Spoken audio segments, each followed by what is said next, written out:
Hi, in this lecture I will introduce you about the current trends in surface modifications of the nanomaterials. This is the part 2. In our last lecture we have elaborately discussed about the doping, but in this particular lecture we are trying to discuss about some other methods. So, here if you remember, in our last lecture we have discussed about the doping, but in this particular lecture we are trying to discuss about the functionalizations. So, functionalizations is nothing but the how we are trying to modify our nanomaterials or maybe the nanoparticles, and next lecture we are going to discuss some other methods. So, first before going to start, first we have to know that what is called the functionalizations. So, here the possibility of attaching some functional groups. So, simple in the doping, if you remember that we are putting or maybe that we are inserting some materials inside our nanoparticles, but in this particular case for the functionalizations we are not going to insert any materials into our base or maybe that parent materials, just we are attaching some kind of functional groups on surface of that nanomaterials or maybe that surface of the nanoparticles, so that we can modify these nanoparticles. So, the possibility of attaching the functional groups to the nanomaterials such as fullerene, carbon nanodots, carbon nanotubes, graphene surface with molecular moieties possessing suitable properties that are essential for the realization of new molecular hybrid materials with noble or maybe the enhanced functions. So, what I am telling that just attaching some kind of functional groups on the sideways of our nanoparticles or maybe the nanofillers, we can enhance some properties.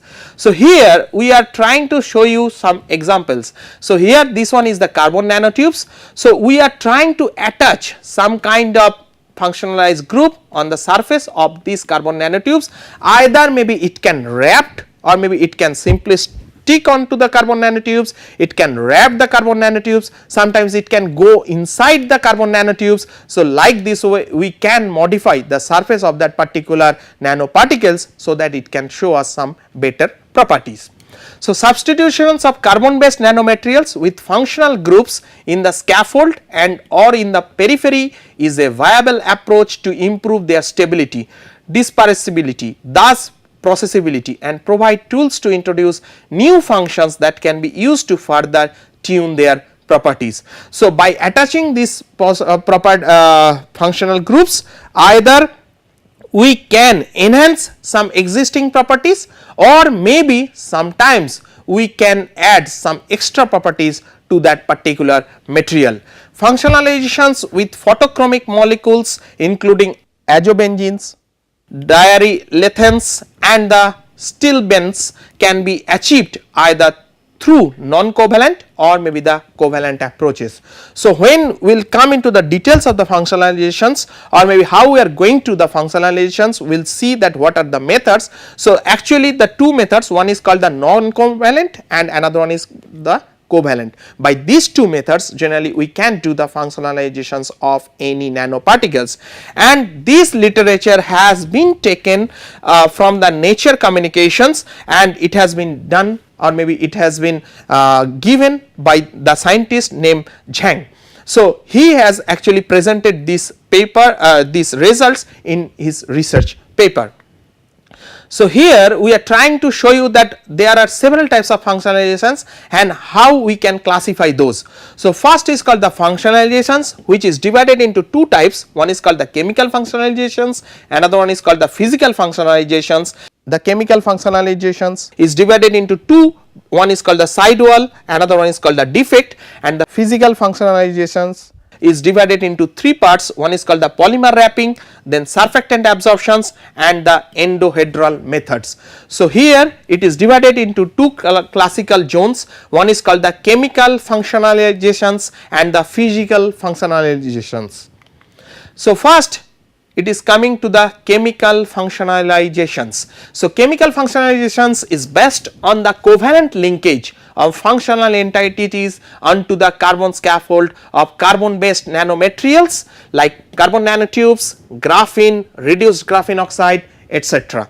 So, here the thing is that the chemical functionalizations when we are going to do, we should have the covalent linkage in between the functional entities and in between the parent material. Then direct covalent sidewall functionalizations is associated with a change of hybridization from sp2 to sp3 and a simultaneous loss of pi conjugation system on graphene layer. So, simple by the covalent linkage these materials or maybe that these functionalized materials will attach onto the sidewall of the nanoparticles itself. The fluorinated carbon based nanomaterials have carbon and fluorine bonds which are weaker than those in alkyl fluorides. Successful replacements of the fluorine atoms by amino, alkyl and hydroxyl groups have been achieved. Cycloaddition is another method which includes Diels-Alder reaction, carbene and nitrine additions, chlorination, bromination, hydrogenation and azomethane halides. So, these all are the materials by which we can do, or maybe these are the different techniques by which we can do the modifications or maybe the functionalizations of our nanoparticles. Then defect functionalizations. So, here from this name itself we can do that when we are using certain kind of nanoparticles or nanofillers, some defect sites are present at the sidewalls of these nanomaterials. So, when we are doing this kind of functionalization, simple these functionalization materials is going or maybe is attaching with the defect sites of this kind of nanofillers. So, defect sites can be at the open ends and or holes in the sidewalls, pentagon or heptagon irregularities in the hexagon graphene framework. Oxygenated sites can also to be considered as defects. So, here generally when we are talking about this kind of carbon nanotube structure, we can find that there is some kind of defect sites. So, on that particular defect sites the functional groups is attaching directly. So, defects can be created on the sidewalls as well as the open ends of the carbon based nanomaterials by an oxidative process with strong acids such as sulfuric acid or maybe that nitric acid or a mixture of them, or with strong oxidants such as potassium permanganate, ozone or maybe the reactive plasma. So, here sometimes what we are trying to do, if we are trying to modify some kind of nanoparticles or maybe the nanofillers, maybe sometimes we are creating the defects on its surface. So, by applying this kind of strong acids or maybe some kind of other base materials or maybe the strong reagents, so that the defects can be created on the sidewalls or maybe the at the face or maybe the at the end of that particular nanomaterials, so that simple the functional groups can come and attach at that particular defect sites. The defects on CBNs created by oxidants are stabilized by bonding with carboxylic acid group, that is COOH, or maybe the hydroxyl OH groups.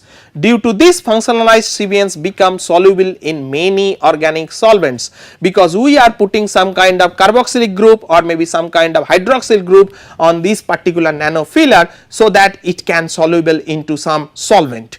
Chemically functionalized CBNs are able to produce strong interfacial bonds with many polymers, allowing CBN based nanocomposites to possess high mechanical and the functional properties. So, by just adding the different functional groups on to the surface of that particular defects of that particular nanofillers, we can modify this kind of nanofillers and it can be give some kind of functional and some kind of mechanical properties.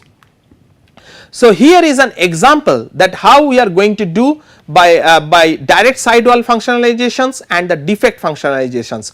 So, when we are talking about the direct sidewall functionalizations, from this particular figure you can understand that whatever the modifications we are trying to do, we are doing onto the sidewall of that particular nanofiller. So, here suppose we are doing the amine substitution over there, or maybe some fluorine substitution over there, or maybe some kind of alkyl or maybe aryl group substitution onto the systems. So, fluorinations and derivatives reaction reaction is going on. So by which this amine group or maybe that fluorine group can attach at the side walls of that particular nanofillers, and also we can do by this method by some kind of hydrogenation, so that hydrogen bonding or maybe H can be attached to that particular systems. We are doing some kind of cycloadditions, so some kind of nitrine groups, maybe carbene groups, then diels alder, maybe some kind of nucleophilic cyclopropanations. So these kind of materials can be easily attached at the side wall of that particular nanocomposites or maybe the nanofillers. Not only that, some kind of radical also we can attach to that particular systems. So these all are coming onto the direct side wall functionalizations. So when, and it is mainly we are doing onto the single wall carbon nanotubes or maybe the multi wall carbon nanotubes. But when we are doing the defects functionalizations, so as I told already in my last slides, the defects means either the defect is already presented inside that nanofiller, or maybe sometimes we are creating the defects onto that nanofillers to modify or maybe the functionalize the nanofillers. So in this particular case we are doing some kind of amidations onto the defect sites, we are attaching some kind of ester groups onto the defect sites, maybe thiolations or maybe some kind of silanations we are doing onto the defect site itself. Not only that, sometimes a polymer grafting also we are doing, but this particular topic we will discuss in our next lecture. So here by this way, one is the side wall, another one is the defect, we can do the functionalizations of this kind of nanofillers. Then here we have tried to show some kind of chemical functionalizations of the graphene, how we can do the chemical functionalization of this graphene. So we can do the H functionalizations. So from this particular figure you can see that graphene is like a sheet, so it is a 2D material. So here we can attach some kind of functional groups at the edges of the graphene, so that we can do the modifications, we can do some basal plane functionalizations which the functional group attach at the basal plane of that graphene sheet. Sometimes we are attaching some kind of non-covalent adsorptions on the basal plane, sometimes we can do some asymmetrical functionalizations of the basal plane. So one side the groups will be different, the another side other groups will be attached. Sometimes we can do by layer functional modifications also, so it is called the self assembly of functionalized graphene sheets. So by these methods we can do the chemical modifications or maybe the chemical functionalizations of graphene. Next we are going to discuss about the physical functionalization process. So from the name itself you can understand that we are doing this functional process by some physical methods. So functionalization of carbon based materials or maybe carbon based nanoparticles using covalent method can provide useful functional groups onto the CBN surface.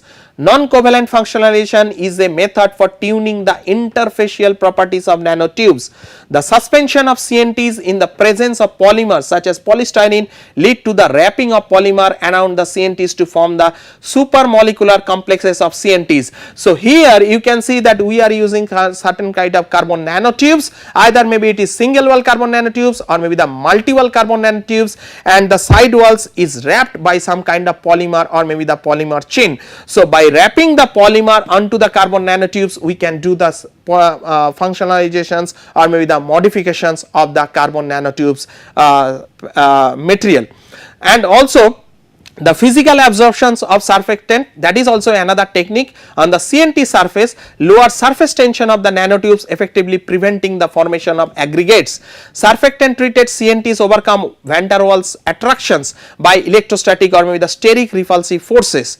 The efficiency of this method is strongly dependent on the properties of surfactants, medium chemistry and the polymer matrix. So here whatever the materials we are trying to use, sometimes we are trying to increase its absorption property so that it can absorb certain kind of other functionalized materials towards it. So by this way we can do the modification or with the functionalization of that particular nanofillers.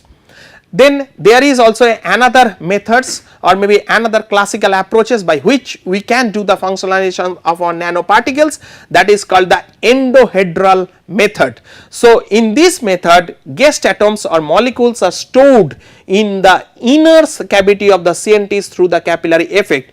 So you know that what is the CNT? The CNT is nothing but it is a hollow tube. So its both the end are open and it is like a pipe. So if there is having a one layer of that particular material, so we are calling it as a single wall nanotube. When there is having the multiple layer, we are calling it as a multi-wall carbon nanotubes. When we are having only two layer, we are calling it as a double layer carbon nanotubes. So it is a very good promising materials from the carbon family. So the insert is totally the hollow one. So what we are trying to do? We are trying to incorporate certain materials inside this hollow tube, so that by doing this one we can do the modifications, because till now we are talking that we are adding some materials on the top of the surface itself. Not only that, we are trying to attach some functionality group on the defect sides of the materials, but in this particular case what we are telling that we are inserting some materials inside the holes or maybe inside the pipes. What are those materials? The insertion often takes place at defect sites localized at the ends or on the side walls. The insertion of inorganic nanoparticles into the tubes such as C60, which is nothing but known as the fullerene, then some kind of silver particle, then gold particle, and the platinum is a typical example of endohedral functionalizations. So simple, we are inserting certain kind of fullerene materials, some kind of silver particles or maybe the gold particles or maybe the platinum particles inside the carbon nanotubes. Small biomolecules such as proteins, DNA, because that is a very promising area for the biomedical applications. So when we are trying to do or maybe we are trying to make certain kind of proteins or maybe some kind of enzymes or maybe some kind of DNAs or maybe the RNAs, simply we are inserting into the nanofillers and whole thing we are putting inside our body. So can also be entrapped in the inner hollow channel of nanotubes by simple adsorption process, forming natural nanotest tubes. So it can be done in our laboratory. It is the simple methods. By doing also we can do the modification of this kind of nanofillers. The combination of these two materials, that is carbon nanotubes and the guest molecules, means what we are inserting into it, either maybe fullerene or maybe silver particle, gold particle, platinum particle, or maybe some kind of bioactive materials like proteins or maybe some kind of serums or maybe some kind of RNA or maybe the DNA, is particularly useful to integrate the properties of the two components in hybrid materials for the use in catalysis. Maybe we can use that materials for the catalytic applications, some energy storage applications, maybe some supercapacitor or maybe some energy storage devices applications, then nanotechnology and the molecular scale devices or maybe some biomedical equipments. Next, we are trying to show you that what are the advantages and disadvantages of various carbon nanotubes functionalization methods. So when we are talking about the chemical methods, it is divided into two. One is called the sidewall and another one is called the defect. So when we are talking about the sidewall, the principle is that hybridization of carbon atoms from sp2 to sp3. Possible damage to CNTs? Yes, of course it is possible. Easy to use? No, it is not easy to use. Interactions with polymer matrix is S, means that means it is very strong, and re-agglomeration of CNT matrix always it is possible, because we are using very tiny particles of that nanofiller. So when you are trying to mix those filler inside our polymer, due to its large surface area and high aspect ratio, always they are try to agglomerate. So that is the main drawback of using this kind of nanoparticles into some matrix or maybe some into some alloys or maybe into some blends. Then when we are talking about the defect, generally the principle is the defect transformations. Possible damage to the CNTs? Yes, of course possible. Easy to use? It is very easy to use. Interaction with the polymers is very strong. Re-agglomeration of CNTs in matrix is possible. Then when we are talking about the physical method, when we are talking about the polymer wrapping onto that particular nanoparticles, the principle is due to the van der Waals force or maybe the PiPi stacking. then possible damage of the CNT is not possible because just we are wrapping one material on top of that. Then easy to use, of course it is possible. V means variable according to the miscibility between matrix and polymer on the CNT, because that is the adhesion in between the polymer and the carbon nanotubes. And then reagglomeration of CNTs in matrix, that is also not possible. Then when we are talking about the surfactant absorptions, generally this is based on the physical absorption process. Possible damage to the CNTs is not possible. Easy to use, it is easy, it is very weak interactions with the polymer matrix, then reagglomeration is not possible. When you are talking about the endohedral method, it is generally based on the capillary effect, because whatever the material we are trying to insert, due to the capillary effect it is going inside that tube or maybe that inside that material. So possible damage of the CNT is not possible. Then easy to use, it is not also easy to use. Interaction with the polymer matrix is very weak, because whatever the functionalized group we are putting, that is going inside the nanotube, not the surface. And reagglomeration of CNTs is matrix is very good. So here what are the approaches that by which we can do this kind of functionalizations? So first one is called the non-covalent functionalizations, and second one is called the covalent functionalizations. Then here for the non-covalent functionalizations of carbon based nanomaterials is typically based on the physical absorption of functional units of carbon materials, like the PiPi interactions or maybe the PiPi bonding in between the functionalized groups and your nanofillers or maybe the nanoparticles, or sometimes it is called the PiPi stacking, hydrophobic interactions or maybe some kind of electrostatic interactions.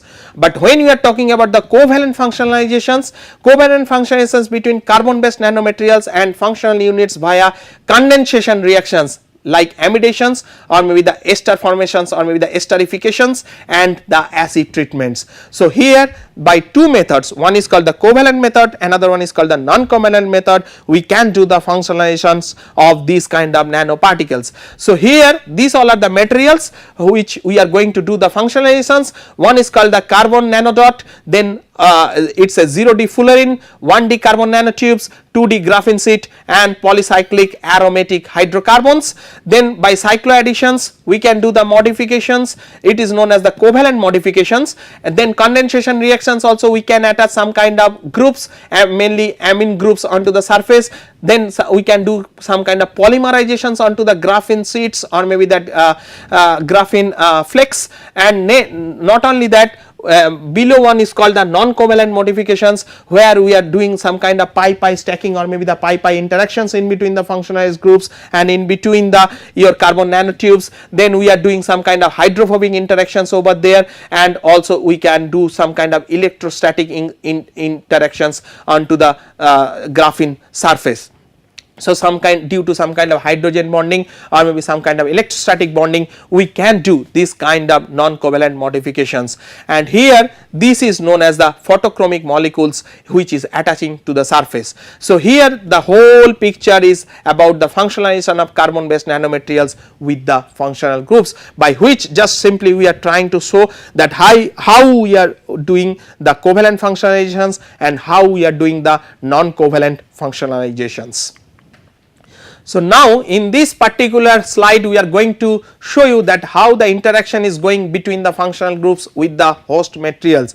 So as I told already, so generally there are two things, one is called the covalent bonding, another one is called the non-covalent bonding. So two types of PiPi interactions occur between the electron rich and electron poor regions, which influence its interactions with other molecules or nanomaterials. So as I told in my last slides, that this is the main vital factor by which the functionalized group attaching to the nanomaterials, that is called the PiPi interactions or maybe the PiPi stacking or maybe the PiPi bonding. So for graphene oxide or more so for reduced graphene oxide, the basal plane is relatively similar to graphene except for defects by epoxides or hydroxides bound to the carbon atoms. So here in this particular case you can see that when this functionalization is taking place, simple the PiPi bonding is taking place, but in this particular case when you are doing the modifications, it is having the carbon atom, then it is having the hydrogen atom, then first carbon is attaching with the hydrogen, hydrogen, then through hydrogen it is having the PiPi interactions in between the nanofillers and the functionalized group. Here also the hydrogen bonds and other PiPi stacking with the graphene oxide sheets is taking place. In some places the hydrogen bonding is taking place, some cases the PiPi bonding is taking place. Here this is also the another good examples that idealized PiPi or maybe that carbon hydrogen pi interactions from benzene, naphthalene or maybe the pyrene molecules above and below the basal planes of the graphene. So as I told already, some groups are attached on top of the sheets, some groups are attached the bottom of the sheets itself. So sometimes it is going to get the pi interactions, sometimes it is going to get the carbon hydrogen pi interactions. So this is also some kind of literature review studies, and this has been done by the Georg Gakilas and he has been presented this paper in some chemical review journal in the year of 2016.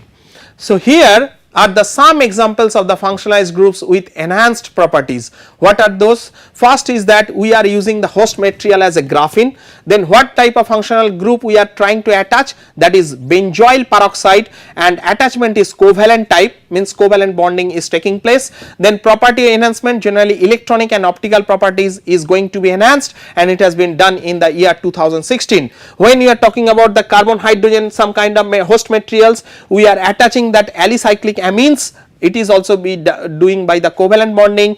It is having some pharmacokinetic property enhancement is taking place. It has been also done in the year 2016. When we are talking about the graphene, we are using some kind of dibromocarbene and attachment is covalent. Generally optical and electronic properties is enhancing. It has been done in the year 2016. We have done some modification of reduced graphene oxide by the ruthenium oxide group, because ruthenium oxide is the functional groups which is attaching to the reduced graphene oxide by the covalent bonding, which is nothing but the enhancing the electrochemical properties of that particular material. It has been done in the year of 2015. Then we have done the modification of transition metal dichalogenides, graphene, maybe some wood based cellulose fibers, or maybe some carbon nanotubes. Carbon nanotubes we have done the modification by carboxyl group and hydroxyl group. It is also one kind of covalent bonding. So for the electrical and mechanical properties enhancement, we have done this kind of modifications. So it has been done in the year 2014. So here also we have done also some modifications like carbon nanotubes with the porphyrin derivatives. Maybe it can be attached by the covalent functionalizations or maybe the non-covalent functionalizations. It can increase the optical and electrical properties of that particular material. It is little bit older. It has been done in the year of 2013. Then we have done some kind of modification of the silicon carbide surface. We have done the functional groups, whatever we have used is that organosilans. So it is also a mixture of some amino propyl diethoxy methylsilane and the octodecyl trimethoxysilane. It is a mixture, and then attachment is covalent types. Then property enhancement is generally electrical and chemical properties. It has been enhanced in the year 2013. We have done the modification of fullerene by the imidazolines. It is also a covalent types. It is having some unique synthesis process. In the year 2013 it has been done. Again we have done the modification of graphene by aryl diazonium, covalent bonding, solubility, electron mobility and sensor activity. So that is also some added advantage that we are using these materials for the sensor applications. And not only that, it has been done in the year of 2011. Then we have used some modifications of the graphene nano ribbon, where we have used the 4 nitrophenyl groups. It is also the covalent types bonding has been taken place. It has been enhanced the electrical properties of that particular material, and it has been done in the year of 2010. So here we are trying to show you some examples that how we are functionalizing the graphene sheet from the graphite.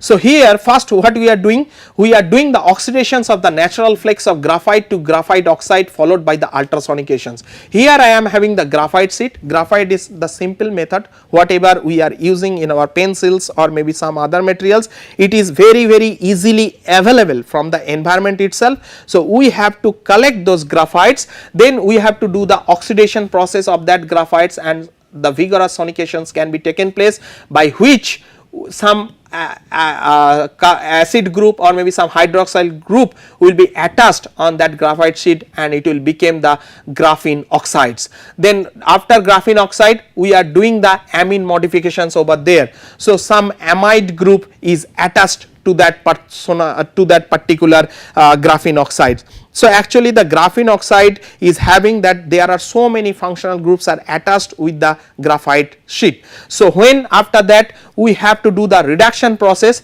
that reduction also can be done by different methods. One is called the NaBH4 modifications, or maybe sometimes we can do it by the hydrothermal treatment. So by the hydrothermal treatment also we can reduce that graphene oxide to the reduced graphene oxides. So here by these methods simply we can delete some functional groups so that the single layer graphene or maybe some few layer graphene can be observed for particular things. So aqueous graphene oxide dispersants is treated with alkamine to obtain the amine modified graphene oxide. Then amine modified graphene oxide is reduced using hydrogen hydrate to produce the amine modified graphene. So like this way we can attach some functional groups to that materials, and then like this way we can reduce it to the reduced graphene oxide from the graphene oxides. And also it has been taken from the Progress in Material Science, which has been published in the year of 2012 by the Quilla et al. So here we come to the summary of our particular lecture. So we have discussed various functionalization techniques for carbon based materials. Influence of functionalization on stability, dispersibility or processibility of carbon based nanomaterials has been discussed.